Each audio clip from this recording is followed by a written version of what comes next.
Morning எல்லாருக்கும் இனிய காலை வணக்கம். Happy Saturday. இந்த வாரம் ஃபுல்லா எதிர்பார்த்த நாள் இல்லையா சாட்டர்டே. ஓகே, இன்னைக்கு நம்ம பேச போற நாள் என்ன தெரியுமா? த அன்சேஃப் சொசைட்டி.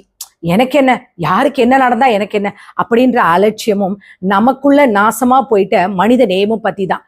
என்ன இப்படி இருக்கே அப்படின்னு யோசிக்கிறீங்களா? ரோட்ல ஒருத்தவங்களுக்கு ஒரு கஷ்டமோ இல்ல ஏதாவது ஒரு பிரச்சனையோ இல்ல நம்ம முன்னாடி ஏதாவது ஒரு அநீதி நடந்தா தடுக்கவோ இல்ல அதுக்கு உதவி பண்ணவோ வராம எல்லாரும் வேடிக்கை பார்க்கறதும் வீடியோ எடுக்கிறதும் அது அந்த மாதிரி ஒரு அலட்சிய சுபாவம் இருக்கு இல்லையா? நாளைக்கு அது நமக்கு நடந்தா என்ன ஆகும்? சமீபத்தில் நான் வந்து ஒரு வீடியோ ஒன்று பார்த்தேன். அது நேற்று தான். ரோட்டோட நடுவில் ஒருத்தவங்க வந்து கதறிட்டு இருக்காங்க அடிப்பட்டு. அதை சுற்றி அவ்வளோ பேர் நின்று பார்த்துக்கிட்டே இருக்காங்க. ஒரு சிலர் மட்டும் உதவி பண்ணுறாங்க. ஆனால் அவ்வளோ பேரும் முன்னாடி வரல. ஆனால் அதில் பாதி பேர் பார்த்தீங்கன்னா வீடியோ எடுக்கிறாங்க. ஒருத்தர் வந்து மெதுவாக அப்படியே வண்டியை நவுத்திட்டு அப்படியே போயிட்டு இருக்காங்க. இந்த மாதிரி விஷயங்களை நீங்கள் உங்கள் கண்ணு முன்னாடியும் சோஷியல் மீடியாலையும் பார்த்துருப்பீங்க. இதே மாதிரி எவ்வளோ பிரச்சனைகள் நம்ம கண்ணு முன்னாடி நடக்கும் பொழுது நம்ம பார்த்துட்டு ஒதுங்கி போயிட்டே இருக்கும். ஒரு வாயில்லாத ஜீகனாகட்டும் இல்லை ஒரு மனிதனாகட்டும் ஒருத்தவங்க கொடுமைப்படுத்துறத பார்த்துட்டு அதை நம்ம வீடியோவா அதை வந்து முதல்ல சோஷியல் மீடியாவில் போடுறது, அந்த போஸ்ட் பண்ற இன்ட்ரெஸ்ட் அந்த உயிரையோ அந்த மனிதனையோ காப்பாற்ற எதுக்கு நமக்கு தோணவே மாட்டேங்குது? நம்ம எல்லாருமே நம்ம என்ன நினைக்கிறோம்னா, நம்ம சமூகத்துல நமக்கு பாதுகாப்பு சரியில்லை, அரசாங்கம் சரியில்லை, போலீஸ் சரியில்லை அப்படின்னு சொல்லிட்டு இருக்கோம். ஆனா உண்மை என்ன தெரியுமா? இந்த சமுதாயத்தை, அதாவது இந்த சொசைட்டி ஆபத்தா மாத்துனது நம்ம தான். எனக்கு என்ன வந்துச்சு, என் குடும்பம் நல்லா இருந்தா போதும், அடுத்தவனுக்கு நான் என்ன ஆனா எனக்கு என்ன அப்படின்னு நம்ம பழக்கப்படுத்திக்கிட்ட இந்த மோசமான அலட்சிய சுபாவம்னு சொல்லுவாங்க இல்லையா? அதுக்கு என்ன தெரியுமா சொல்லுவாங்க? பை ஸ்டாண்டர்ஸ் எஃபெக்ட் அப்படின்னு சொல்லுவாங்க. அதாவது இன்னைக்கு ஒரு சமூக நோயா அது எப்படி மாறி இருக்கு தெரியுமா? இதனால நாளைக்கு நமக்கோ நம்ம குழந்தைகளுக்கோ ஒரு பிரச்சனை வரும்போதுதான் இந்த சொசைட்டி நமக்கு உதவுமா? இன்னைக்கு இதோட உண்மையான ஆபத்தை பத்தியும் இதை எப்படி நம்ம மாத்த போறதை பத்தியும் தான் நம்ம பேச போறோம். இன்னைக்கு நம்ம சொசைட்டியில நம்ம எவ்ரிடே பார்த்துட்டு இருக்கோம். ஏன் வந்து மக்கள் இந்த மாதிரி மாறிட்டாங்க? இந்த சொசைட்டி பிரச்சனைகளுக்குள்ள ஏன் பயந்து சுயநலம்னு கூட இது சொல்லலாம். ஒரு பக்கம் பார்த்தா ஏன் தேவையில்லாத வம்ப விலைக்கு வாங்கணும், தேவையில்லாத ஒரு பிரச்சனைகளா ஒரு போலீஸ் கேஸ் வந்தா நம்மளை கூப்பிடுவாங்களோ அப்படின்னு இருக்கு. ஆனா இன்னைக்கு சட்டத்துல குட் சமாரியன் லா அப்படின்னு இருக்கு, நல்ல சமாரியன் சட்டம் இருக்கு. அதாவது விபத்துல வந்து காப்பாத்துறவங்க யாரோ ஒரு கஷ்டத்துல இருந்தா போலீஸோ இல்ல கோர்ட்டோ அலைய விடக்கூடாதுன்ட்டு உச்ச நீதிமன்றமே சொல்லியிருக்கு. ஆனா அதை பத்தி யாருக்குமே ஒரு விழிப்புணர்வு இல்லை. வேடிக்கை பார்க்குற கூட்டம். நம்ம அநீதியோ இல்லையோ ஒரு விபத்தையோ பார்க்கும்போது நம்முடைய மூளை வந்து அது வந்து ஒரு மூவி மாதிரி ஒரு சீரியல் மாதிரி ஒரு என்டர்டெயின்மெண்ட் மாதிரி பார்க்க தோணுச்சு. யாராவது ஒருத்தவங்க காப்பாற்றுவாங்கன்னு எல்லாரும் நினைச்சிட்டு இருக்கும் பொழுது யாருமே காப்பாத்துறது இல்லை. சரிங்களா? நியூயார்க்ல ஒரு சம்பவம் ஒன்று நடந்தது. என்னுடைய பையன் எனக்கு சொன்னா, அதாவது ஒரு ஒரு லேடி வந்து அவங்க வீட்டுக்கு முன்னாடி நடந்து போயிட்டு இருக்கும்போது ஒரு குற்றவாளி வந்து அவங்களை வந்து தாக்குறான். அவன் திருட. அந்த பொம்பளை வந்து அவ்வளோ கத்துது. அந்த தெருவில் இருக்கிற அவ்வளோ அது ஒரு கிட்டத்தட்ட 39 ஜன்னலும் திறந்து பார்க்குறாங்க. அதுல இருந்து ஒரு 2-3 பேர் மட்டும் இறங்கி ஓடி வந்து காப்பாற்ற ட்ரை பண்றாங்க. பட் முடியல.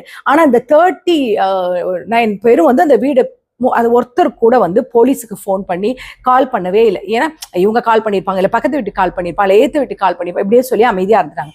30 மினிட்ஸ் அந்த தாக்குதல் நடந்தது. இவங்க 2 பேராலையும் அந்த அம்மாவை காப்பாற்ற முடியல. அந்த அம்மா இறந்துட்டாங்க. அந்த மாதிரி இறந்து போயிட்டாங்க. அப்போ யோசிச்சு பாருங்க, இந்த காரணம் யாரு? நம்மளுடைய மனப்பான்மை தான். நம்ம சொசைட்டி கூட வந்து கனெக்ட் பண்ணி பாருங்களேன்.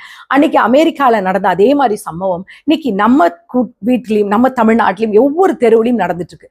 ரோட்ல ஒரு பெண்களை யாராவது கேலி பண்ணா, இல்ல ஒருத்தர் தவறான பாதையில போனா, இல்ல ஒருத்தவங்க தவறான விஷயங்கள் செஞ்சாங்கன்னா நம்ம ஜன்னல் வழியா பாக்குற 39வது ஆளா மாறுறோமா இல்ல இறங்கி வந்து கேட்கிற ஆளா மாறுறோமா? யோசிச்சு பாருங்க. எனக்கு என்னங்க அப்படின்னு நம்ம தொடர்ந்து வாழ்ந்து இருந்தோம்னா இந்த சொசைட்டியோட நெகட்டிவ் பார்த்து என்ன தெரியுமா? No safety for family. நாளைக்கு உங்க வீட்டை விட்டு நீங்க வெளியே போகும்போது உங்க பிள்ளைங்களோ உங்க பெற்றோருக்கோ அது உங்களுக்கோ ஏதாவது ஒரு பிரச்சனை வந்தா சுத்தி இருக்கிறவங்க எனக்கு என்னன்னு இதே மாதிரி தானே கடந்து போவாங்க இல்லையா? கிரைம் ரேட்டும் அப்புறம் இன்க்ரீஸ் ஆகும். தவறு செய்யறவனுக்கு என்ன ஆகும்? போலீஸை விட சுத்தி இருக்கிற மக்களுக்கே கேள்வி கேட்க மாட்டாங்கன்ற ஒரு தைரியம் வந்து இன்னும் அதிகமான குற்றங்களை குற்றங்கள் செய்யறவங்களுக்கு யார் தெரியுமா காரணம்? நம்மள மாதிரி ஆட்கள் தான் காரணம். நம்ம பண்ற சப்போர்ட், அவ்வளவுதான். ஒரு மனித நேயத்தோட பயன் என்ன தெரியுமா? நான் ஒரு ஆள் பேசினா என்னங்க நடக்க போகுது அப்படின்னு யோசிக்கிறீங்களா? அதோட பாசிட்டிவ் வே இருக்கு. ஃபியர்லெஸ் சொசைட்டி, அதாவது நமக்கு பின்னாடி 4 பேர் இருப்பாங்கன்ற நம்பிக்கை வந்தாலே போதும். சொசைட்டில பாதி குற்றங்கள் வந்து சாஃப்ட் ஆயிடும், நிற்காது. அப்புறம் ட்ரூ ஹியூமனிட்டின்னு சொல்லுவாங்க இல்லையா? நம்ம மனுஷங்களா வாழ்றதோட உண்மையான அர்த்தமே அடுத்தவங்களுக்கு கஷ்டம் வர்றதுக்கு வந்தா ஓடி போய் நிக்கிறது தான். நாம இதுக்கு என்ன செய்யணும்? ஒண்ணுமே இல்லை. ஒரு சின்ன ஒரு விஷயமா சொல்லணும்னா, அதான்னு சொல்லுவாங்களா, பிரேக் த டிஃப்யூஷன் அப்படின்னு நான் என்னன்னு கேட்குறீங்களா? ஒரு பிரச்சனையோ இல்லை ஏதாவது ஒன்று நடக்குதுன்னா நம்ம என்ன செய்கிறோம்? ப்ராக்டிக்கலா அதுக்கு என்ன நம்ம பண்ணலாமான்னு யோசிக்கிறோம். இப்படிதான் ஒரு இடத்துல பிரச்சனை, ஒரு ஏதோ ஒரு காரியம், ஒரு அநீதி நடக்குதுன்னா அந்த இடத்துக்கு முதலாளா போக பாருங்க. அதை பார்க்குறீங்களா? அது ஒரு நியாயமான ப்ராப்ளம், இது நம்மளால தடுக்க முடியும், நீங்க யோசிக்காதீங்க. சரிங்களா? நீங்க அந்த முதல் நாளா இருந்தீங்கன்னா நீங்க ஒரு ஆள் நின்னீங்கன்னா உங்க பார்த்து 10 பேர் உங்க பின்னாடி வந்து நிற்பாங்க. நீங்க நினைக்கிற மாதிரி இல்லை. நோ யுவர் ரைட்ஸ், அதாவது சட்ட விழிப்புணர்வு. விபத்துல அடிப்பட்டவங்களோ இல்லை மருத்துவமனையில சேர்த்தா எந்த ஒரு அடையாள அட்டையோ கேட்கக்கூடாதுன்னு, உங்களை கஷ்டப்படுத்தக்கூடாதுன்னு சட்டம் இருக்கு. அந்த தைரியத்தோட நீங்க உதவுங்க. டீச் கிட்ஸ், அதாவது என்ன சொல்லுவாங்க, சிம்பத்தி சொல்லிக் கொடுங்க. அதாவது மனித நேயத்தை குழந்தைகளுக்கும் கற்றுக் கொடுங்க. இப்போ பிள்ளைங்க கிட்ட மார்க் வாங்கு, நல்லா வேலையை பாரு, உன்னை மட்டும் பார்த்துக்கோன்னு சொல்லி வளர்க்காதீங்க. அடுத்தவங்களுக்கு கஷ்டம் வந்தால் ஓடி போய் உதவுறது எப்படின்றதும் கற்றுக் கொடுங்க. அதுக்கு நீங்க ஒரு ரோல் மாடலா இருக்கிற பெற்றோரா இருக்க கற்றுக்கோங்க. அப்போதான் இந்த சொசைட்டியை மாற்ற முடியும். யாருமே இல்லை என்னால என்னங்க பண்ண முடியும், ஐயோ எனக்கு அந்த அளவுலாம் வசதி இல்லைங்க, நாங்களாம் அப்படி இல்லைங்க, எங்கள் வீட்டில் தெரிஞ்சு அவங்க சத்தம் போடுவோம் அப்படிலாம் சொல்லாதீங்க. கொஞ்சம் யோசிச்சு பாருங்களேன். ஒரு சமூகம் எப்போ அழிய ஆரம்பிக்க போகுது தெரியுமா? கெட்டவங்க பண்ற அநீதினால மட்டும் கிடையாதுங்க. எனக்கு என்ன அப்படின்னு நம்ம ஒதுங்கி போற நல்ல உள்ளங்களாலையும் தான் சில விஷயங்கள் அமைதியா வேடிக்கை பார்க்குறாங்களே, அவங்களாலையும் தான் அந்த சொசைட்டி நடந்துட்டு இருக்கு. நம்ம ரோட்ல போகும்போது ஒருத்தவங்களுக்கு ஏதோ ஒரு பிரச்சனை நடந்துட்டு இருக்க, ஒரு அநீதி நடந்து போனை எடுத்து வீடியோ எடுக்கிற அது வந்து வீரம் கிடையாது, அது மனித நேயமும் கிடையாது. அந்த போன் கேமராவை விட உங்க கைக்கு சக்தி அதிகம் இல்லையா? அது வீடியோ எடுக்க வந்து பயன்படுத்தாதீங்க. அந்த கையை விழுந்து கிடக்கிற அந்த உயிரை நீங்க தூக்கி நிறுத்த பயன்படுத்துங்க. நீங்க ஒவ்வொரு முறையும் நமக்கு என்ன வம்பு, நான் பக்கத்துல இருக்கிறவங்க பார்த்துப்பான் அப்படின்னு கடந்து போறோம் இல்லையா? அங்கதான் நம்ம மிகப்பெரிய ஒரு தப்பு பண்ணிட்டு இருக்கோம். அந்த 50 பேர்ல இருக்கிற ஒவ்வொருத்தரும் உங்களை மாதிரியே தான் யோசிச்சுட்டே நின்றுட்டு இருப்பான். கடைசியில அங்க யாருமே உதவி பண்றதே கிடையாது. ஐயோ போலீஸ் கேஸ் ஆயிடுமோ, கோர்ட்டு அலையணுமோ அப்படின்னு யோசிக்காதீங்க. இந்திய உயர்நீதிமன்றம் வந்து, அதாவது சென்னை ஹைகோர்ட் வந்து கொடுத்துருக்குன்னா குட் சமாரியன்ல, அதாவது நல்ல சமாரியன் சட்டம், அதாவது நமக்கு முழு பாதுகாப்பு தருது. அடிப்பட்டவனை பாதுகாக்கிறவன் எந்த போலீஸும் வற்புறுத்தக்கூடாது. இன்னைக்கு நம்ம விதைக்கிற அலட்சியம் நாளைக்கு நம்மளை விட நமக்கு முன்னாடியே நிற்கும். யோசிச்சு பாருங்க. இன்னைக்கு நமக்கு என்ன அப்படின்னு சொல்லி சில விஷயங்கள் அந்த நம்ம போகும்போது, இல்லை நம்முடைய குழந்தைகள் போகும்போது, இல்லை நம்ம பெற்றோர்கள் நடக்கும்போது, அவங்களுக்கு ஒரு ப்ராப்ளமோ இல்லை அவங்கள சுற்றி ஏதாவது ஒரு ஆபத்து வரும்போது சுற்றி இருக்கிறவங்க இதை மாதிரி வேடிக்கை பார்த்தா உங்களால் தாங்க முடியுமா? அந்த ஒரு பயங்கரமான சூழ்நிலை நம்ம உருவாக்கக்கூடாது. இனிமே உங்க கண்ணு முன்னாடி எந்த ஒரு அநீதியோ அசம்பாவிதமோ ஏதாவது ஒரு தவறுகள் நடந்தாலும் வீடியோ எடுக்கிறதுக்கு முன்னாடி ஜன்னல் வழியாவோ உட்காந்தோ இல்லை கூட்டத்தோட கூட்டமா நின்று வேடிக்கை பார்க்காதீங்க. தயவு செஞ்சு நின்று குரல் கொடுங்க. ஒண்ணு மட்டும் தாங்க சொல்லுவேன், முதல் ஆளா மாறுறதுக்கு கத்துக்கோங்க. வேணும் சொல்ல, don't be a bystander, be a saviour, don't just watch, step இன்.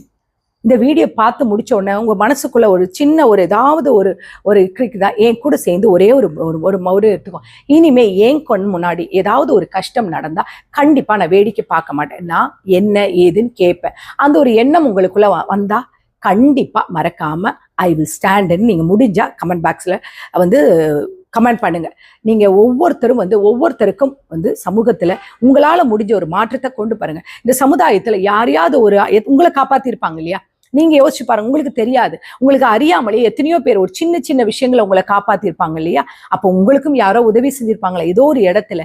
இல்லை ஏதோ ஒரு சின்ன உதவியா இருக்கலாம், ரொம்ப பெருசா இருக்காது. நீங்க யாரு, நீங்க என்ன, எப்படின்னு எதுவும் யோசிக்காம செஞ்சிருப்பாங்களே.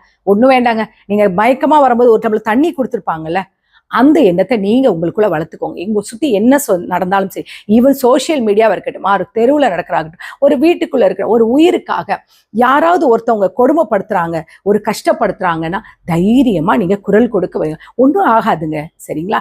நீங்க ஒருத்தர் குரல் கொடுத்தா 10 பேர் கண்டிப்பா உங்ககிட்ட கொடுப்பாங்க. நீங்க என்ன தெரியுமா பண்றீங்க, அவங்க செய்வாங்க நம்ம எதுக்கு அப்படின்னு. இப்போ ஒரு சோசியல் மீடியால பாருங்க, இப்போ எவ்வளோ ப்ராப்ளங்களை நீங்க பேசிட்டே இருக்கீங்க. யாராவது ஒருத்தவங்க வந்து என்னைக்காவது ஏன் வந்து நான் முன்வரனே, நான் இதை பத்தி பேசுறோமே, நாங்க இதை நிறுத்துறோமே. ஒரு இப்ப மோஸ்ட்லி என்ன நடக்குது சோசியல் மீடியால, பெண்களை பத்தி கேரக்டர் தப்பா பேசிக்கிட்டே இருக்காங்க. எத்தனை ஆண்கள் அந்த மாதிரி வீடியோக்களை பாக்குறீங்க? உங்க வீட்லயும் அதே மாதிரி பெண்கள், ஒரு அம்மாவோ ஒரு சகோதரியோ யாராவது இருப்பாங்களா, பிள்ளைகள் இருப்பாங்க இல்லையா? ஏன் நீங்க யாருமே வாய்ஸ் கொடுக்க மாட்டேன்றீங்க? ஏன் அதுக்காக போராட மாட்டேன்றீங்க? ஏமா இந்த மாதிரி ஒரு பெண்ணை வந்து தரக்குறைவா பேசுறீங்க? ஏன் அதை வச்சு ஒரு வீடியோ போடுறீங்க? ஏன் அப்படி ஏன் கேள்வி கேட்க மாட்டேன்றீங்க? ஏன் கேட்க மாட்டீங்கன்னா உங்களுக்கு பயம். ஏன்னா எனக்கு எதுவும் வந்துடக்கூடாது. நாளைக்கு என் குடும்பத்துல என் வீட்டுல உள்ள யாரையா ஏதாவது பேசிட்டா, இல்ல கொஞ்சம் ஒரு மடி மேல போய் கேட்டா என்ன தெரியுமா சொல்லுவீங்க அடுத்தது, அப்படி நீங்க என்னத்துக்கு சோசியல் மீடியால இருக்கீங்க, ஏன் நீங்க அப்படி வரீங்க, ஒதுங்கி போயிட்டே இருங்க, எதுக்கு நீங்க போய் அங்க நிக்கிறீங்க அப்படின்னு நீங்க எங்களை தான் குற்றப்படுத்துவீங்க. இந்த அடக்குமுறையை தயவு செஞ்சு பயன்படுத்துறதை நிறுத்திட்டு எதிர்த்து நின்று குரல் கொடுங்க. எனக்கு என்னன்னு சொல்லி ஒதுங்கி தவறுன்னு பார்த்தா கண்டிப்பா தட்டி கேளுங்க, புரியுதா?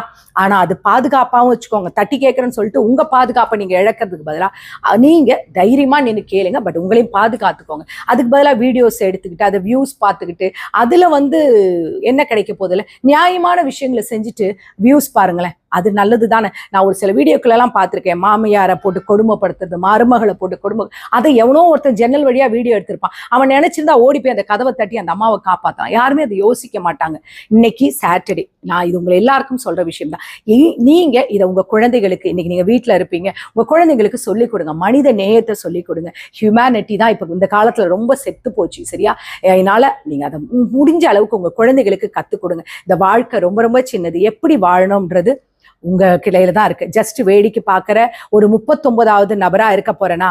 இல்ல, நானும் இந்த நாட்டுல ஏதாவது ஒரு விதத்துல இந்த சமுதாயத்துல இந்த சொசைட்டிக்காக ஒரு சின்ன விஷயத்த, இந்த அநீதிகளை தட்டி கேட்கிற ஒரு சின்ன ஒரு, எப்படி சொல்றது, இந்த ராமாயணத்துல ராமருக்கு உதவி பண்ண ஒரு அணில் மாதிரி என்னால முடிஞ்ச ஒரு சின்ன ஒரு இது செய்வேன்னு சொல்றீங்களா? இதுக்காக உங்களால ஒரு சில அநீதிகளை உங்களால தட்டி போராட முடியலையா? அதுக்குன்னு உரிய எத்தனையோ இடங்கள் இருக்கும். உங்களை முடிஞ்சா ஒரு கம்ப்ளைண்ட் எழுதி போடுங்க.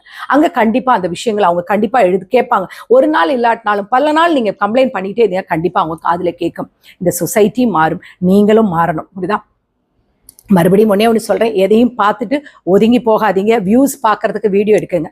மனித நேயத்தை வளருங்க. பாதுகாப்பான ஒரு சொசைட்டியை உண்டாக்குங்க. இன்னைக்கு சனிக்கிழமை வீட்டுல எல்லாரும் ஒன்னோட ஒன்று உட்காந்து பேசுங்க. உங்க மனைவிக்கு உதவி பண்ணுங்க.